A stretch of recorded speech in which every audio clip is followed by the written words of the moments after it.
Yeah, and then to kind of apply this a little more to some more recent examples, um, what would you say to someone who said Donald Trump incited violence? Well, incitement.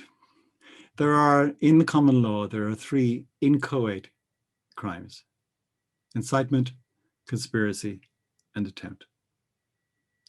Let's go back in reverse order. An attempt. So if I try to kill you and fail, I don't get credit for being incompetent. Okay?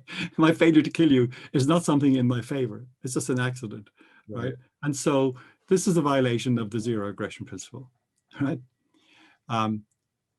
Conspiracy is the beginnings of a joint action between you and others. So it's not just sort of sitting around saying, oh, wouldn't it be nice if, oh, I don't know, somebody were to blow up the Houses of Congress, you know, as you have a pizza and a beer and then go home. That's not conspiracy. Conspiracy is when you sit around and you say, okay, lads, let's figure out how we're going to do this, right? Joe, you take charge of the munitions, you supply the explosives, Tim, and all of the rest. Now you're beginning an action, an aggressive action. And that's criminal, okay, by the zero aggression principle. Incitement, however, apart from some borderline cases, isn't a crime at all.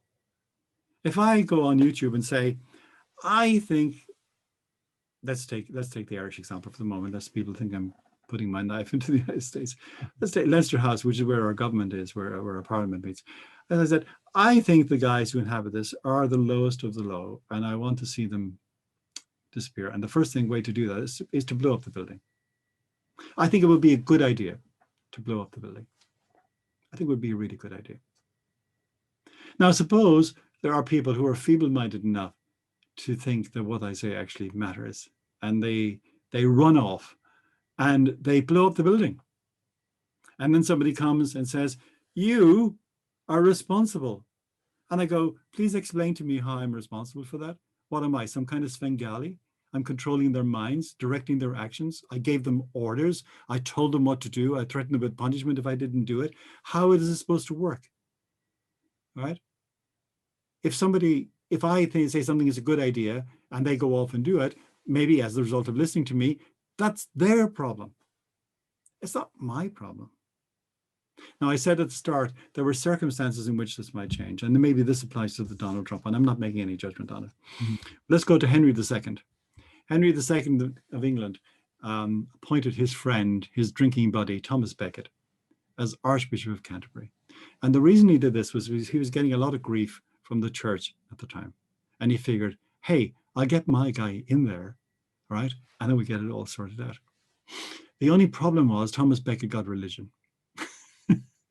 And when he became Archbishop of Canterbury, he became a gigantic pain in the ass to Henry II, who was seriously miffed about this, more annoyed about it than he would if the other guy had been there, because at least that guy was some, but this guy was his pal, and he was supposed to be his buddy, and everything was supposed to work, right?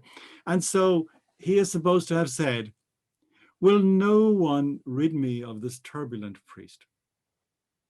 Now, if you were in Henry's company when he said this, did he say, was this kind of an idle speculation? Okay, wouldn't it be great if Thomas Becket wasn't there because he's such an annoying git?